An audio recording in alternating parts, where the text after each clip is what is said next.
RBV Agro. As notícias de agricultura, pecuária e a vida no meio rural. RBV Agro. Olá, está no ar mais uma edição do RBV Agro. Hoje, com a folga do Murilo e da Priscila, a apresentação é comigo, Juliana Gomes, e com a Cris Menegaso. Oi, Cris. Oi, Juliana. Oi pra todo mundo. Os dois bonitos de folga e nós aqui trabalhando, né? Mas de boa. Vamos fazer o quê? A gente sempre fica muito feliz em estar aqui na bancada do Agro. Ah, com certeza. Desde já nós desejamos que você tenha um ótimo final de semana e, claro, agradecemos enormemente a sua audiência. É isso aí. Estamos no ar pelas rádios Videira, Vitória, Rádio Cação Jurei e Rádio Tangará e através do YouTube e Facebook do RBV Notícias. Destaque do RBV Agro. Safra do tomate inicia de forma positiva. Região de Caçador deve colher 80 mil toneladas este ano. Apesar do aumento do custo a cada safra, a produtividade do tomate está alta. Os frutos estão com qualidade e os preços animadores ao produtor. Epagre Ciran lança a ferramenta para a previsão de colheita da maçã.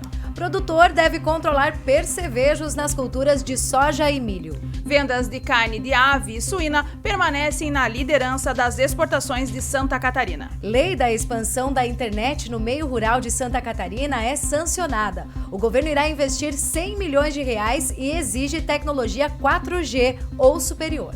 E uma reportagem duas vezes inusitada. Uma beterraba de 2,5 kg que virou pé de moleque. RBV Agro. Choveu um pouco nos últimos dias aqui na região do meio-oeste catarinense, principalmente no sábado e domingo passado, mas ainda está longe de ser o suficiente para resolver os problemas da estiagem. É verdade. Foram volumes importantes, mas não suficientes para recuperar os lençóis freáticos e os cursos e reservatórios de água. O calor dessa semana, com um sol intenso e as altas temperaturas, já está castigando novamente os produtores rurais. A safra do tomate está começando na região meio-oeste, com destaque para os municípios, que são os principais produtores: Lebon Regis, Caçador, Macieira, Rio das Antas, Calmon, entre outros. Apesar do aumento do custo de produção a cada ano, essa safra deve superar todas as expectativas dos produtores. Ao contrário das lavouras de grãos, que sofrem com a falta de chuva, o clima mais seco é favorável ao cultivo do tomate, como explica o pesquisador da Epagre, Leandro Ram. Eu considero que a atual safra de Caçador e região, ela é de boa a muito boa. Por que eu estou falando isso? Por que eu considero desta maneira? Primeiro porque as lavouras estão muito boas, muito bem conduzidas, né? Os produtores que apostaram na safra deste ano investiram, estão com plantas com uma sanidade muito boa, né? E acima de tudo porque o clima, o tempo auxiliou, ajudou o produtor para que ele tivesse plantas boas. De um modo geral, assim, a falta de chuvas, né, o clima seco, com baixa precipitação, favorece o tomate, principalmente do aspecto sanitário das plantas, então tem uma baixa incidência de doenças dessas condições. Tudo bem que é ruim, principalmente para a cultura de grãos, mas para o tomate é muito favorável, né? Então as lavouras que nós temos hoje em Caçador, que estão começando a ser colhidas, elas são muito boas. E o segundo aspecto que eu considero para dizer que vai ser uma safra boa, muito boa, é o preço. O preço esse ano é muito favorável à venda. Então, apesar do produtor vir da última safra muito ruim, de ruim a péssimo, né? Que muitos produtores fecharam a conta negativa, ou seja, não pagaram a conta, né? Não conseguiram pagar a conta do tomate. Esse ano é o contrário. Esse ano o preço é bastante bom. E muito se dá em função de muitas regiões de tomate no Brasil que não plantaram tomate nessa época e para concorrer com o Caçador, né? Então o Caçador aí praticamente manteve a sua área de produção, 10 milhões, 11 milhões de plantas. Então o Caçador aí está com uma condição bastante favorável para essa safra. Então o clima foi favorável, tudo bem que agora a gente tende a vir com o período de mais chuvas, né? E já estão acontecendo quase que chuvas diárias, mas eu diria o seguinte: as plantas já estão formadas, já estão com carga de frutos, os frutos estão sendo colhidos e essa produção, a qualidade dessa produção até o momento é muito boa e favorável para o nosso produtor rural. Como o aspecto negativo da atual safra é realmente o grande aumento de custo de produção. A gente está falando de aumento de custo de produção de alguns insumos de 100%, eles simplesmente dobraram de preço. Na média, diríamos que o custo de produção aumentou de 20% a 50%. Ou seja, isso é bastante considerável. Então, vai ser necessário, de fato, o produtor ter uma produção muito boa, ter uma boa venda, né, um bom preço de venda, justamente também para pagar o aumento considerável de custos que ele está tendo na atual safra. A safra de tomate na região de Caçador deve chegar esse ano a um total de 80 mil toneladas. RBV Agro. Do tomate para a maçã. Já revelamos aqui no RBV Agro que essa cultura sim foi impactada pela estiagem e a safra deve ter uma quebra de no mínimo 11%, segundo a Associação Brasileira de Produtores de Maçã. Com isso, a tendência de preço ao produtor deve ser melhor, mas vai de encontro ao aumento do custo dos insumos e de todos os fatores que envolvem a logística, como frete, energia e a mão de obra. Exato. Vamos ouvir a fala do diretor da Associação Brasileira de Produtores de Maçã, a ABPM, Moisés Lopes e Albuquerque, que já participou aqui do Agro na semana passada falando dos impactos da estiagem na maçã e agora cita as questões relativas a custo de produção e preço. De fato, nós tivemos um aumento de custo muito grande, porque não só as questões relacionadas ao dólar, mas com a pandemia a gente teve uma quebra da cadeia de fornecimento. Então, muitos produtos desapareceram, né? Isso desde os insumos utilizados na produção até embalagens, né? Então, a gente teve um aumento expressivo de custos. Com essa inflação, vai ter um incremento no custo de mão de obra, né, no setor produtivo. Então, a gente está vendo a questão de logística, né?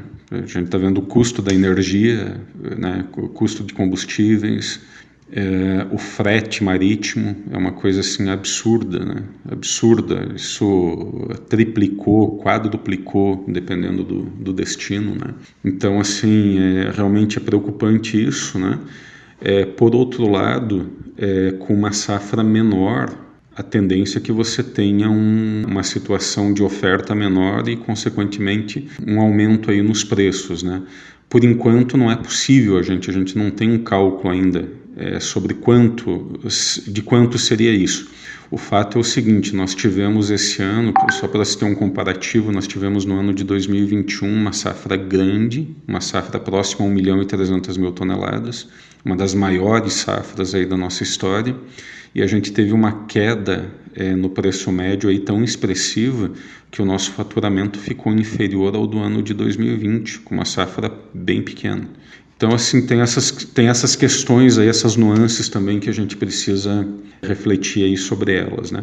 Mas vamos ver aí como que essa safra se desenha aí nos próximos dias, né? A gente está aí na reta final aí da formação do fruto e início de colheita. A Epagre-Ciran lançou uma ferramenta para a previsão de colheita da maçã. Vamos saber mais sobre essa novidade com o pesquisador Gabriel Leite. Essa nova ferramenta que a Epagre-Ciran está colocando à disposição da cadeia produtiva da maçã é a previsão da colheita de maçãs, que está disponível no site da Epagre-Ciran e é visualizada na forma de mapas com as datas mais prováveis de colheita dos cultivares plantados nas diferentes regiões de Santa Catarina. Esse estudo foi baseado na somatória térmica que é necessário para cada variedade chegar ou completar o seu ciclo desde o início da plena floração até o início da colheita. Dessa forma, então, foram gerados 28 mapas, cada um representando uma data provável de colheita de uma cultivar específico da maçã para um determinado cenário de início de floração. Com a informação da data da plena floração da cultivar com a sua respectiva necessidade somatérmica, o produtor busca o mapa que se enquadra à sua situação e tirará automaticamente a previsão estimada, data de início de maturação e colheita dos frutos. Então é uma ferramenta bem fácil de ser utilizada e disponível para todo o público interessado. Esses mapas das datas prováveis de colheita da maçã podem ser acessados gratuitamente por meio do endereço eletrônico do Ciran Epagre e buscar colheita maçã, que automaticamente estará disponível para todos. Nosso próximo destaque. Lei da expansão da internet no meio rural de Santa Catarina é sancionada. Governo irá investir R$100 milhões e exige tecnologia 4G ou superior. O texto prevê o compartilhamento de estrutura entre as concessionárias de distribuição de energia e as empresas de telecomunicação. Confira a reportagem. O governador Carlos Moisés da Silva sancionou a lei que dá início ao programa do governo do estado para levar internet de qualidade ao meio rural de Santa Catarina. O executivo estadual irá investir R$100 milhões nos próximos 2 anos para viabilizar a instalação de estrutura de fibra ótica nos municípios. O texto da lei prevê que a tecnologia empregada seja igual ou superior ao 4G. O secretário de Estado da Agricultura, Pesca e Desenvolvimento Rural, Altair Silva, explica que os projetos devem ser apresentados pelos municípios para que o governo possa aportar os recursos. Um projeto desenvolvido pela Secretaria da Agricultura em conjunto com a Assembleia Legislativa e o Governo do Estado, que agora é transformado em lei, com previsão orçamentária de R$100 milhões de investimento para os próximos 2 anos. Ou seja, os municípios interessados em instalar sistemas de internet com fibra ótica no interior dos municípios de Santa Catarina devem elaborar projetos. E, ao mesmo tempo, a iniciativa privada também pode participar da atividade, uma vez que a internet com fibra ótica ao interior dos municípios catarinenses estará isento do aluguel dos postes para fins de internet. De acordo com o texto da lei, o governo do estado autoriza as concessionárias de distribuição de energia elétrica a compartilharem suas estruturas para a passagem de cabos do serviço de telecomunicação nas áreas rurais. Em troca, as permissionárias de energia devem receber gratuitamente os serviços de internet. A gestão destes custos era considerada o principal obstáculo para a instalação da rede de fibra ótica no meio rural catarinense. O secretário de Estado da Agricultura, Pesca e Desenvolvimento Rural, Altair Silva, destaca que a conectividade irá agregar em avanços para o setor. Nós vamos ter um grande avanço para levar a novas tecnologias vindo com a internet, a robotização, a automação das atividades rurais, além da educação, que será a grande vencedora desse projeto. O produtor rural, mesmo morando no interior, vai ter a mesma internet, com a mesma velocidade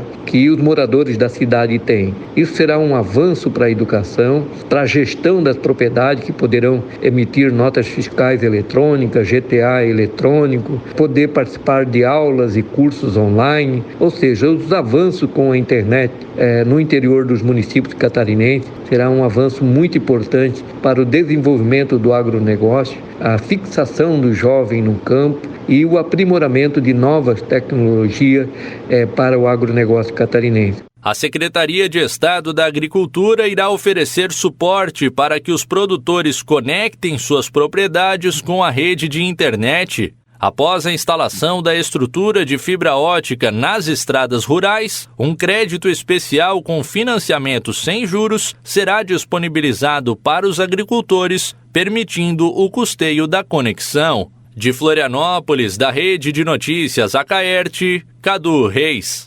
Vamos fazer uma pausa agora, tomar uma água para aliviar o calor e depois do intervalo tem os recados dos ouvintes e internautas. E ainda, beterraba com 2,5 kg. Pé de moleque de beterraba. Descobrimos essa história inusitada em Tangará.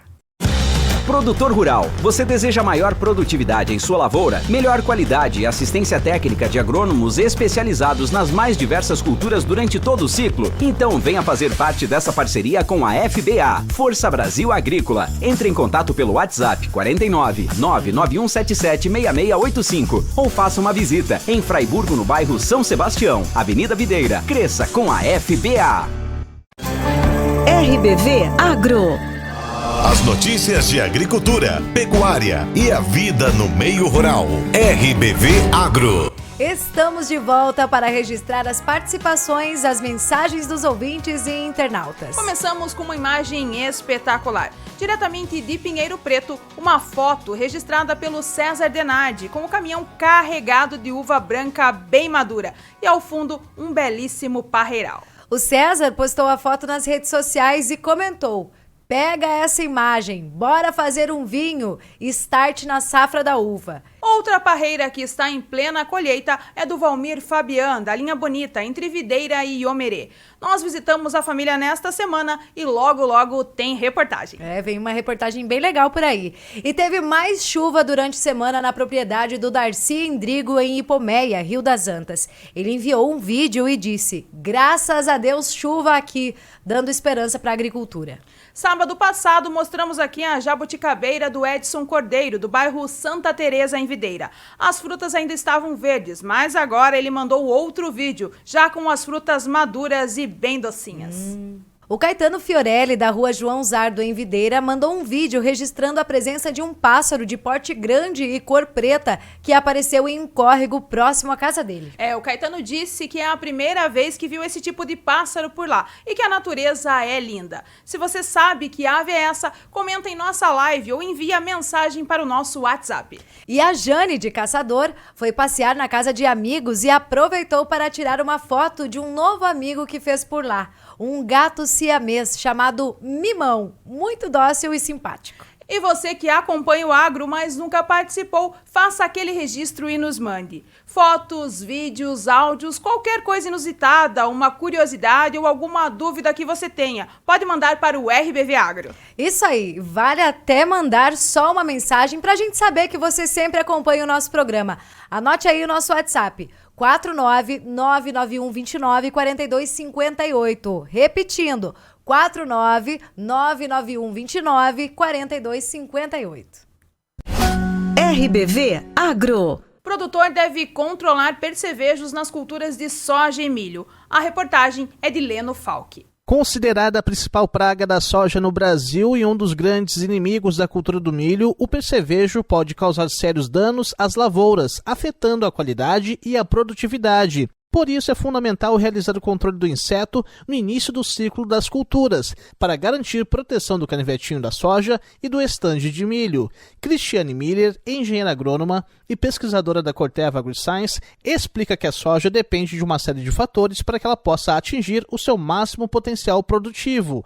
E a fase dos canivetinhos, quando se formam as vagens, é uma das mais críticas e que precisa de proteção. Nesse momento, ocorre o ataque de percevejo. E esses insetos, eles têm preferências por se alimentar nessas vagens em formação e eles podem causar queda dessas vagens, então perda na carga da planta para ela produzir posteriormente. Existem alguns estudos que mostram que um único percevejo por metro quadrado nessa fase pode causar perda de até 100 quilos por hectare. Por isso que é tão importante que a gente inicie o controle de percevejo nesse momento, até um pouquinho antes, e a gente não tenha uma continuidade de inseto desse momento em diante na lavoura. Segundo Cristiane, as lavouras de milho, verão e safrinha exigem diversos cuidados para alcançarem seu pleno desenvolvimento. O percevejo, conhecido como barriga verde, é uma das principais pragas. Esse percevejo, ele é considerado inimigo da cultura porque pelo hábito dele, ele fica escondido na palhada em alguns momentos do dia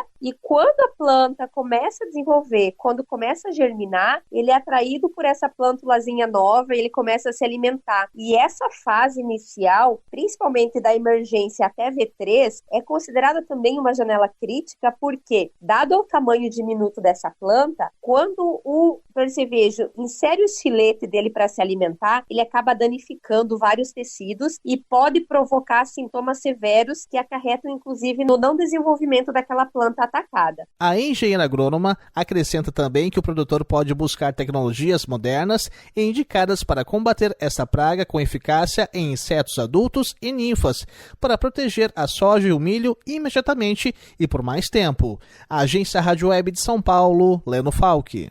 Observatório Fiesc destaca: exportações catarinenses fecham 2021 com alta de 26,6% e mais de 10 bilhões de dólares no período. As vendas de carnes de ave e suína permaneceram na liderança das exportações. A alta foi de 22,8% em relação a 2020.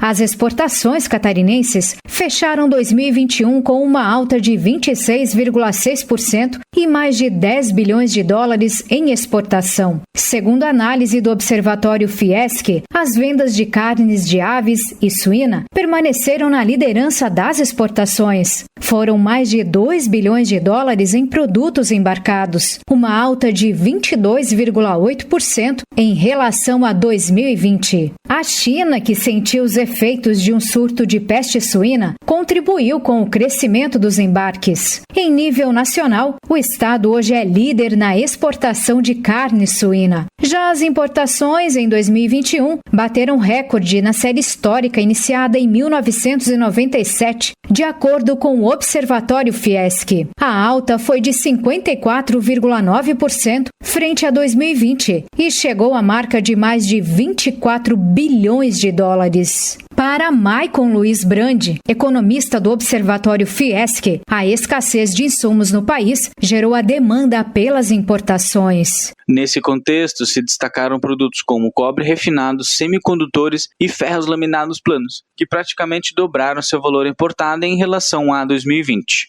A escassez de insumos também continuou afetando outros setores, como o setor automotivo, e implicou numa elevação da importação de carros com origem principalmente da Argentina. O ano de 2021 também registrou crescimento nas exportações de motores elétricos e partes de motor, com mais de 40% em valor exportado frente a 2020. A retomada da dinâmica econômica de países como Estados Unidos e China, os dois principais compradores de produtos do estado, impulsionou a demanda de produtos como carne suína e de aves, além das exportações de motores elétricos e partes de motor, reforçando assim a competitividade da indústria de transformação do nosso estado. Jorge Luiz de Lima, diretor executivo do Sindicato da Indústria de Carnes e Derivados no Estado, Sindicarne, e da Associação Catarinense de Avicultura, ACAV, afirma que somente as carnes de aves e suínos representam 67% do volume total das exportações catarinenses. Nós tivemos aí um volume exportado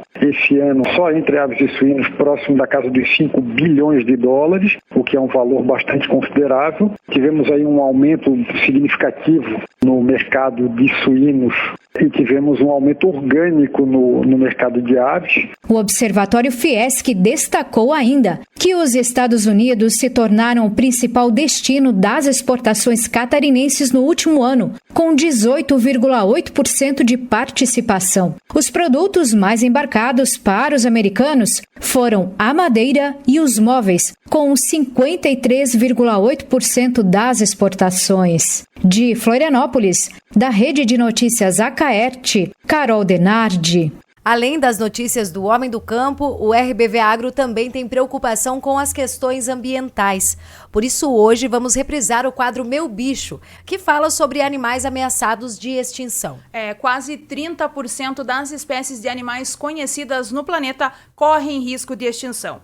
Dentre os destaques, 37% dos tubarões e raias estão ameaçados, assim como os dragões de Komodo. Em nosso dia a dia, lembramos de animais mais tradicionais, como os animais de estimação mesmo. Porém, a fauna é composta por um grande número de espécies que merecem a nossa atenção. A União Internacional para a Conservação da Natureza alertou em sua lista vermelha que 28% das 138.374 espécies já classificadas no mundo estão ameaçadas de extinção, o que equivale a 38.543 espécies. Em resumo, estão ameaçadas de extinção 41% das espécies de anfíbios, 33% dos corais de recifes, 26% dos mamíferos, 37% das espécies de tubarões e raias e 14% das aves. Um dos destaques é para os dragões de Komodo. É o maior lagarto vivo no mundo, inclusive considerado patrimônio mundial.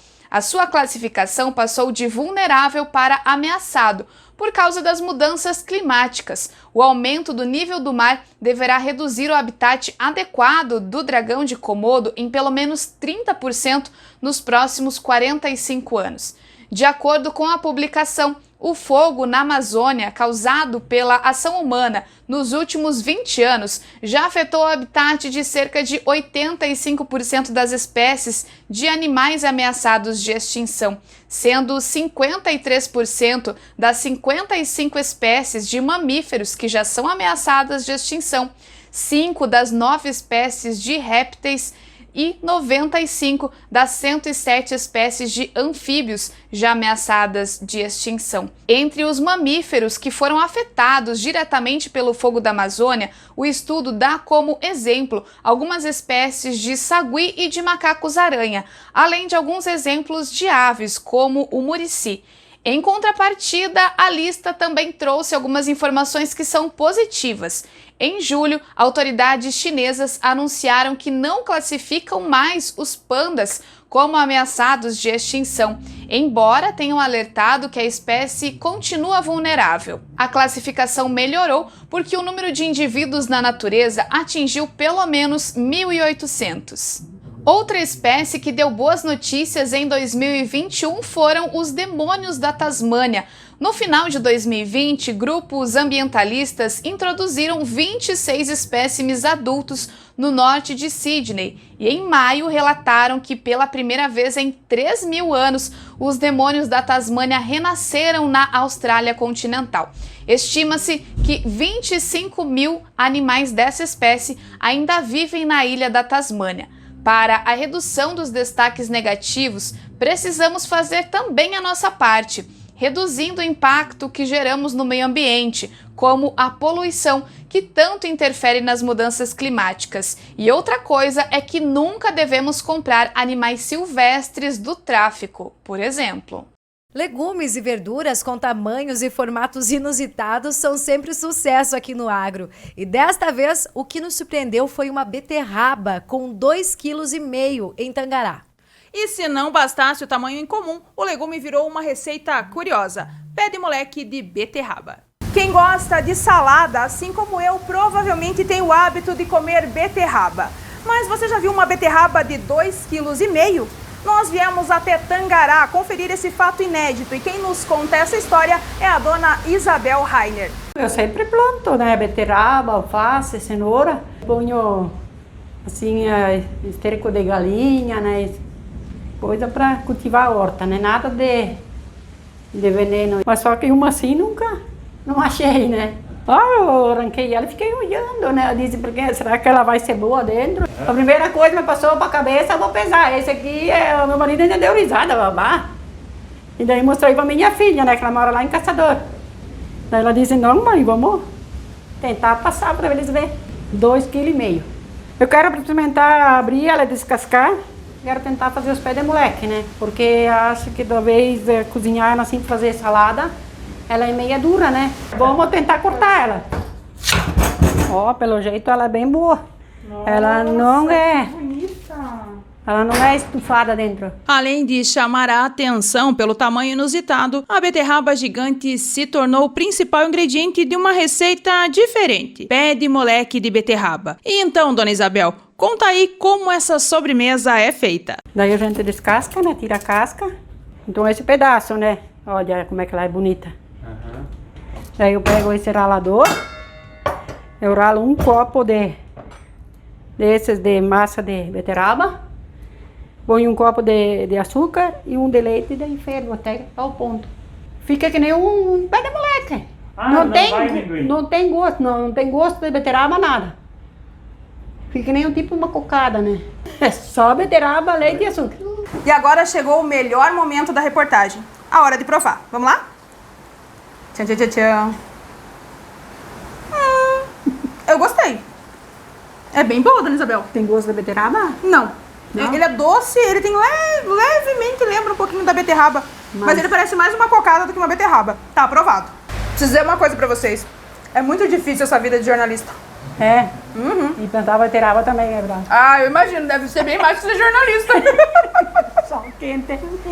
Muito diferente mesmo essa receita. Eu já comi beterraba cozida, salada de beterraba, maionese de beterraba, mas beterraba doce assim? Você gostou mesmo ou foi só tipo que você fez ali? Não, olha, eu vou ser bem sincera. Eu nunca tinha comido também e adorei. Mas sabe quem que gostou mais do que eu? O Ramon. Ele limpou o prato, não deu nem pra eu trazer aqui pro cenário do agro. Então agora eu é que vou tirar a prova. E já que a nossa última reportagem foi de uma sobremesa, fica a deixa pra encerrar o RBV Agro deste sábado e ir pra cozinha testar a receita.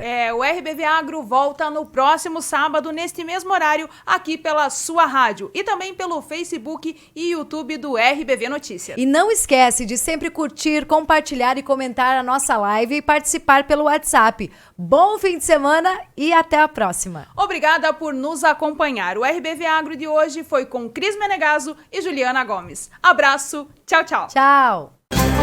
RBV Agro. As notícias de agricultura, pecuária e a vida no meio rural. RBV Agro.